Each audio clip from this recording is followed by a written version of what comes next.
Hi, my name is Mark Chester. I'm a photographer.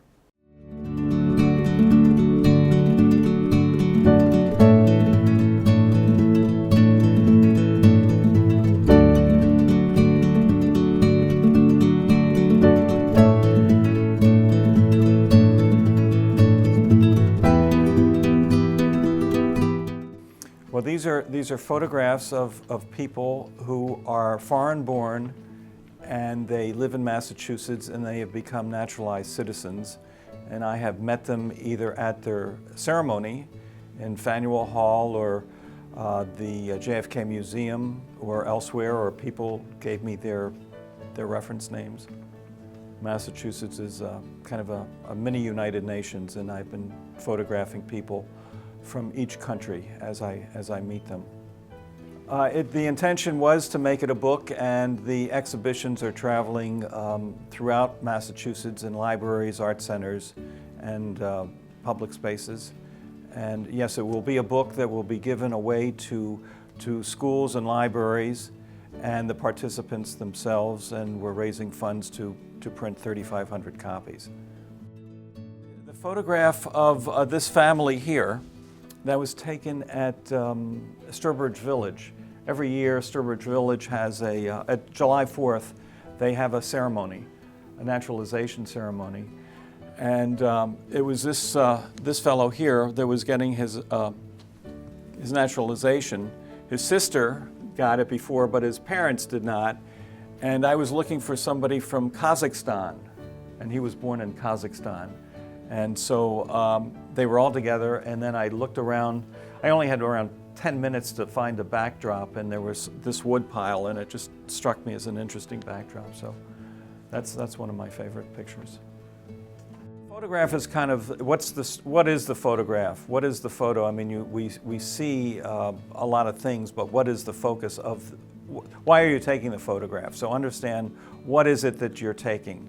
What was it that was attractive to you to take the photograph, and then try to frame it compositionally, and that takes a lot of practice. I don't know if that can be taught. It's just something that you see that I like to see the human behavior between people, the dynamics of that juxtaposed.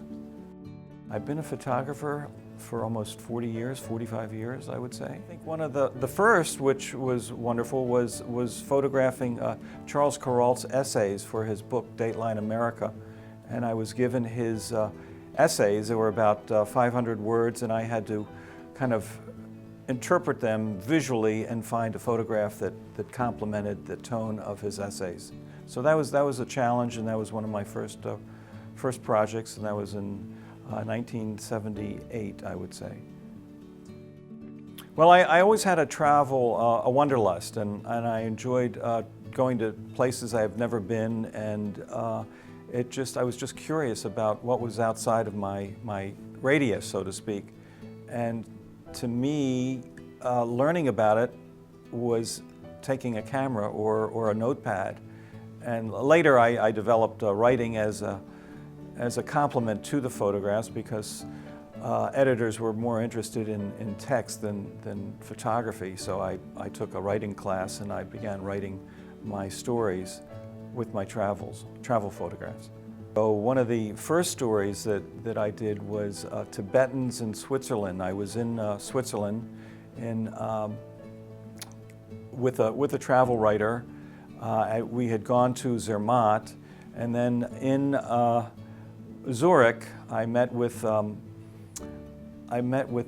government tourist agency, and I said, you know, I'm looking to do interesting stories. And he said, well, you ought to check out Recon, which is in the mountains, and it's a Tibetan community. And so I went there, and I met Tibetans, and that was really my first story: how to interview and talk to people that I didn't know, and take pictures at the same time. So it was a juggling act, but I managed to do it. And that story was printed. It was really the first story I ever published, and that was in the Christian Science Monitor in 1974, I believe.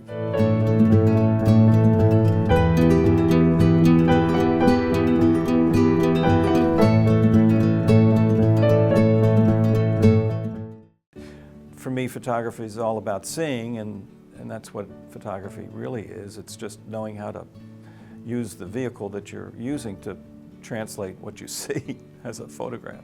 If you're doing a photography story, pursue the subject that is something of interest to you, that is truly of interest. Be honest with yourself about the choice of stories that you're doing. Otherwise, just take pictures. I mean, look around yourself, always be aware of, well, I make the analogy that taking photographs is like driving a car.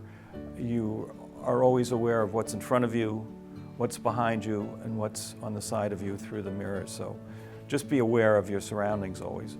So that's my advice, and just keep shooting.